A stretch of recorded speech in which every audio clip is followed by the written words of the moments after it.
Bien, en primer lugar, bueno, saludar a nuestros hermanos que nos están viendo por YouTube, también por Zoom, los hermanos que están acá presentes.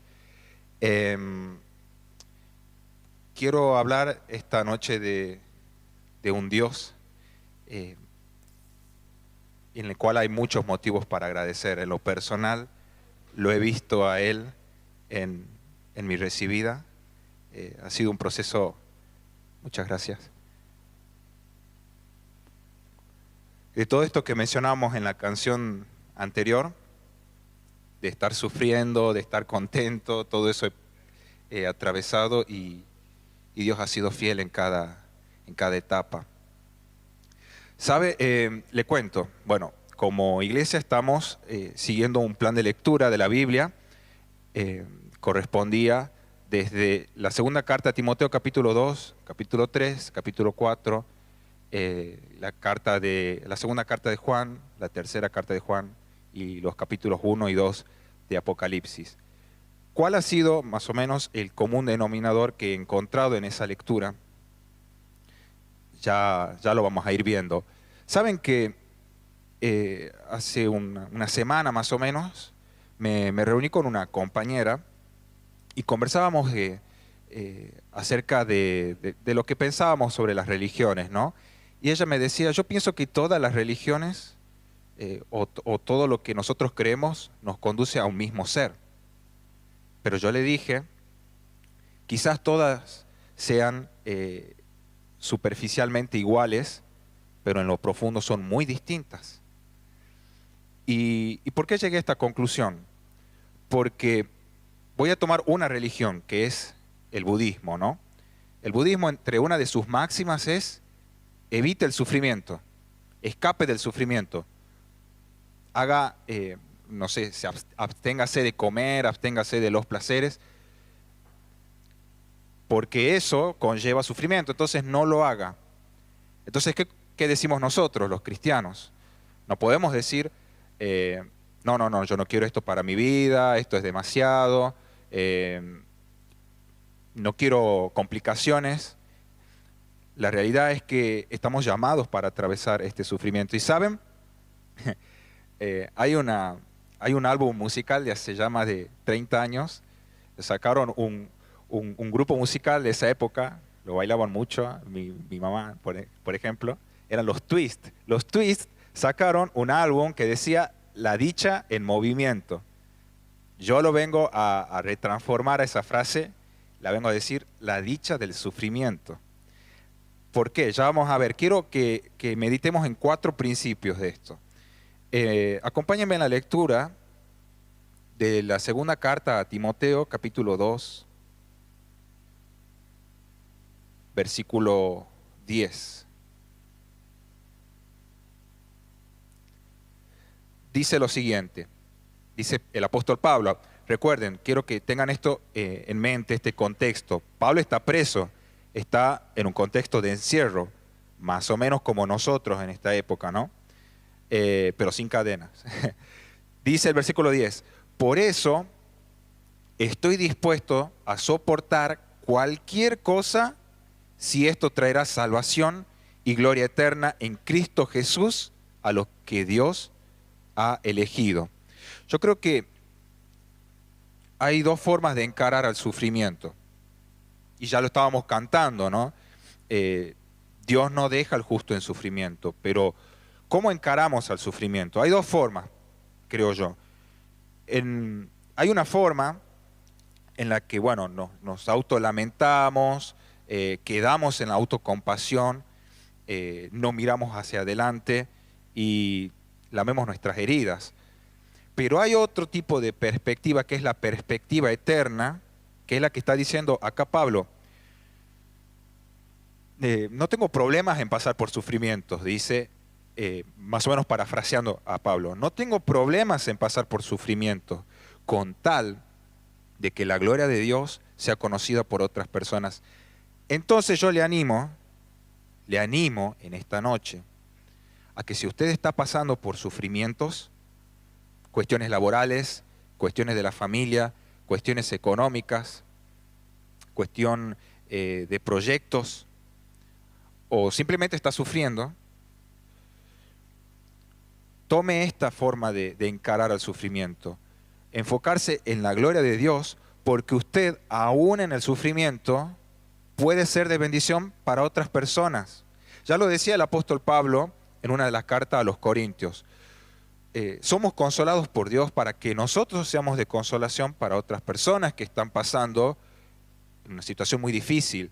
Entonces, yo sé que hay motivos para estar sufriendo, de hecho, también lo estoy pasando, pero no me puedo quedar en el, ay, pobre de mí, qué mal la situación, y quejándome, sino busco la manera en bendecir a otras personas como lo hacía Pablo.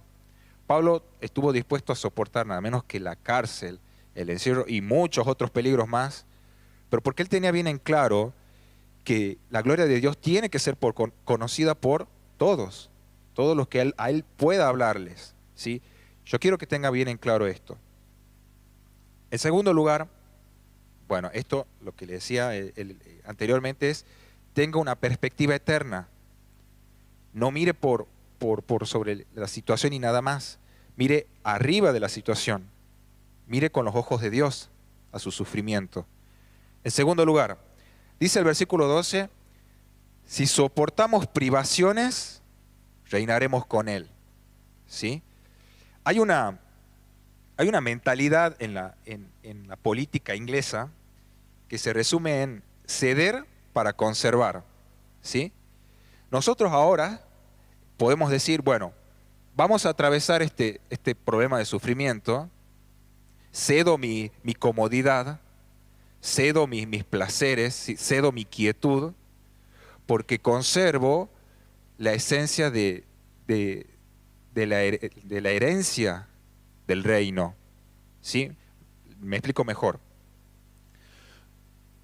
Como somos hijos de Dios, estamos dispuestos a atravesar sufrimientos, tribulaciones, privaciones, porque sabemos que un día vamos a reinar con Él. Tiene que ver un poco con el punto anterior, tener la perspectiva eterna.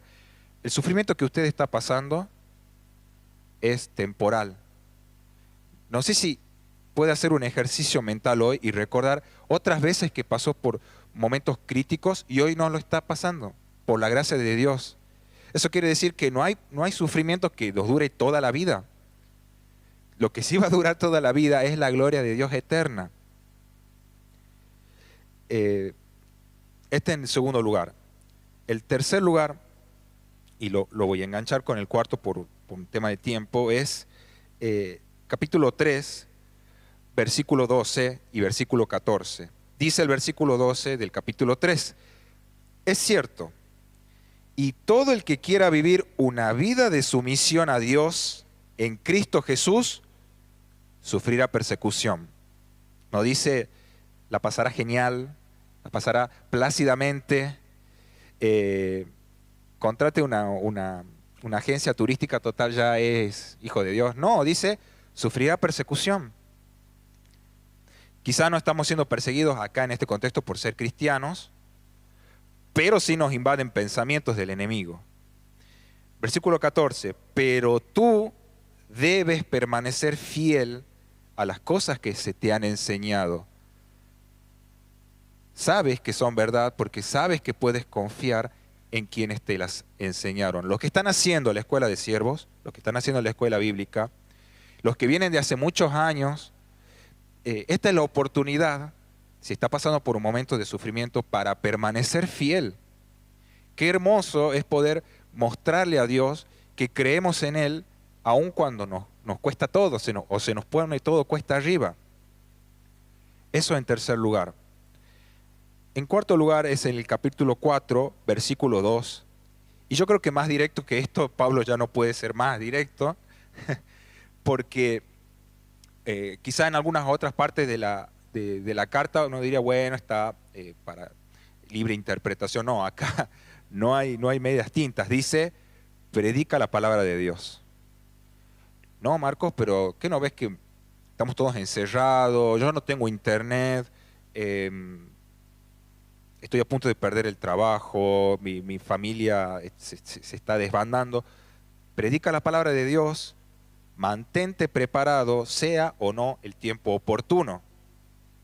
Corrige, reprende, anima a tu gente con paciencia y buena enseñanza. Quizás este tiempo de sufrimiento, entre otras muchas razones, sea para que podamos levantar a otros que están pasando por la misma situación o quizás peor que nosotros, para que la palabra de Dios siga siendo predicada.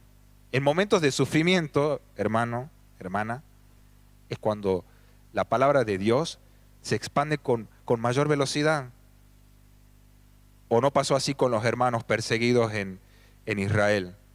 ¿O no le decía esto el apóstol Pedro a las iglesias de Asia Menor? Vamos a pasar persecuciones, pero ánimo, arriba, regocíjense, decía el apóstol Pablo en Filipenses. Regocíjense, porque la palabra de Dios va a ser transmitida con mayor fuerza, con mayor claridad, con mayor velocidad.